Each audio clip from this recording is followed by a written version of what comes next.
Pastor Praveen పగడాలది ప్రశ్నించే గొంతుకని, అందుకే కుట్రపూరితంగా హత్య చేశారని మాజీ ఎంపీ జీవీ హర్షకుమార్ ఆరోపించారు. రాజమహేంద్రవరంలోని లూథరరీ మైదానంలో మంగళవారం సాయంత్రం నిర్వహించిన ప్రవీణ్ పగడాల సంస్మరణ సభలో ఆయన మాట్లాడారు.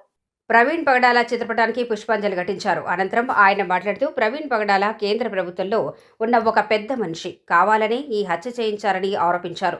ప్రవీణ్ దేశంలో కొట్టినట్టు గాయాలు ఉండటమే ఈ అనుమానాలకు కారణమని, సిట్టింగ్ జడ్జితో విచారణ జరిపించాల్సి ఉందన్నారు. ఈ కేసుపై ప్రభుత్వం ఇంకా కౌంటర్ ఎందుకు దాఖలు చేయలేదని ప్రశ్నించారు.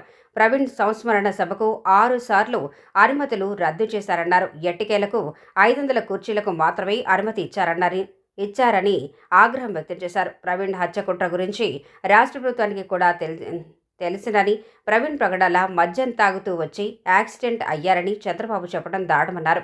ఒక ముఖ్యమంత్రి స్థాయి వ్యక్తి అలా మాట్లాడితే ఎలాగని నిలదీశారు. క్రైస్తవ కార్పొరేషన్ పాస్టర్లు ఒక్కరు కూడా ప్రవీణ్ పగడాల సభకు రాలేదని, కార్పొరేట్ పాస్టర్లు దామాషా భాగాలు తీసుకుంటున్నారని ఆరోపించారు. ప్రవీణ్ పగడాల కేసుకు కార్పొరేట్ పాస్టర్లు సహకరించట్లేదని విమర్శించారు.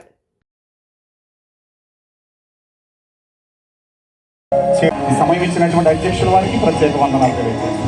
Thank you. కానీ ఆ రోజు నుంచి ఈ రోజు వరకు సుమారు 6 సార్లు నేను ప్రయత్నించాను మీటింగ్ పెడతామని.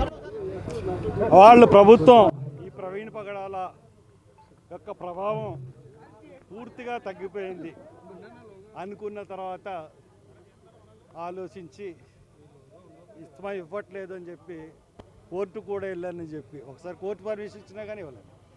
నాకు ఇచ్చారు. మా ప్రగాఢ విశ్వాసం, నమ్మిక ఏంటంటే ప్రవీణ్ పగడాలని హత్య చేశారండి.